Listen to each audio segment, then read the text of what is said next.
You know, it's nice to be right sometimes, especially because it so rarely happens. But I saw this coming months ago.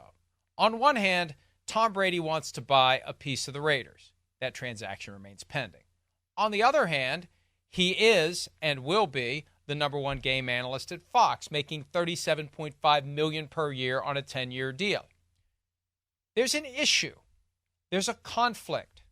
As partial owner of the Raiders, he owes the organization a fiduciary duty. He's part of the team. He has reason to, and you could argue, a duty to be on the lookout for anything that could help his team win. As a broadcaster for Fox, he enjoys a special degree of access that isn't available to anyone. You go to practice, you meet with coaches, you meet with players, you get inside information about what is going to happen during the game that allows you to better explain what has happened to the audience. That access is the lifeblood of the broadcaster. How do you reconcile partial owner of the Raiders, broadcaster who has unique access to all teams playing in the games that Tom Brady is working? Well, I wasn't sure what the NFL was going to do about this. They had to do something. And back in May, the league suggested, and this came via comments from Commissioner Roger Goodell, that they had made arrangements for Tom Brady as a broadcaster if and when his attempt to purchase a piece of the Raiders is ever finalized. I asked the league after that, what are those restrictions? They refused to comment. Well, now they have commented. They've confirmed to ESPN.com's Seth Wickersham that there will be severe restrictions on Tom Brady, not just for the other teams in the AFC West, which when you consider he's working for Fox, it's not like he's going to be doing a lot of Broncos, Chiefs, and Chargers games.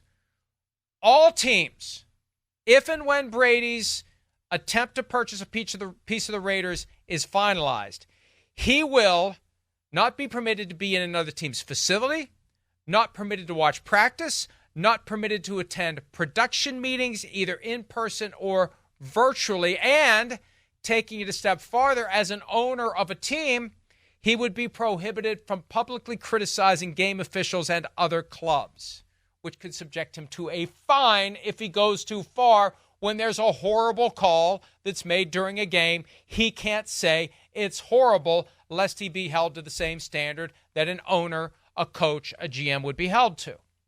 This is not quite the death penalty for his broadcasting career, but it's going to force him to operate with 1.5 hands tied behind his back. He's not going to have that same unique information and insight that he would have if he was going to practice. Now, I don't know what you can do to keep the rest of the crew from sharing it with him.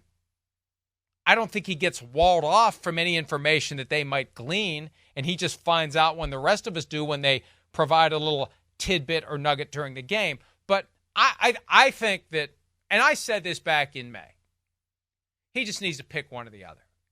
It's fine, Tom. You've lived a charmed life. You've worked hard. You've gotten the absolute most out of God-given ability that had you chugging the 40-yard dash at roughly the speed of an out-of-shape offensive lineman. You have done great things with your skills and abilities. You are trying to fashion different business interests, and some of them work and some of them don't, but you work hard. You're committed. You're dedicated, but you don't have to have it all. And when there's a clear conflict between the two things you're trying to do, own part of a team and broadcast games for all teams, you just need to pick one and say goodbye to the other one. So be a broadcaster or be an owner, but don't do both.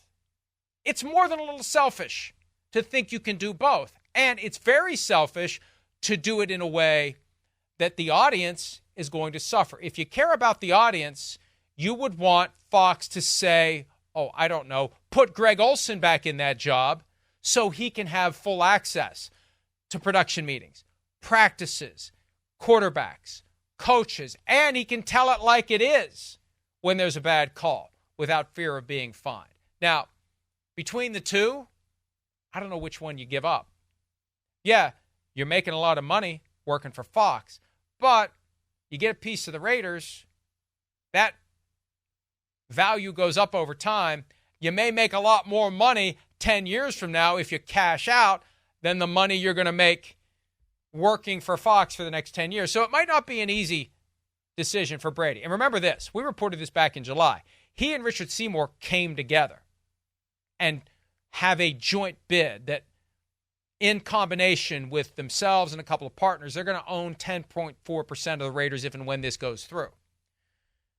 I think that's the one I'd walk away from. And I just go ahead and be the broadcaster. And maybe the league is putting these restrictions in place as their way of sending the message to Tom. You know what? Your job is going to be so difficult. We're going to make it so hard for you to do your job as a broadcaster you shouldn't want to be a part owner of a team. Now, it won't happen until the transaction is officially approved by at least 24 owners, which I don't think that makes a whole lot of sense because he's currently got a deal in place with the Raiders. I think it should be in effect now.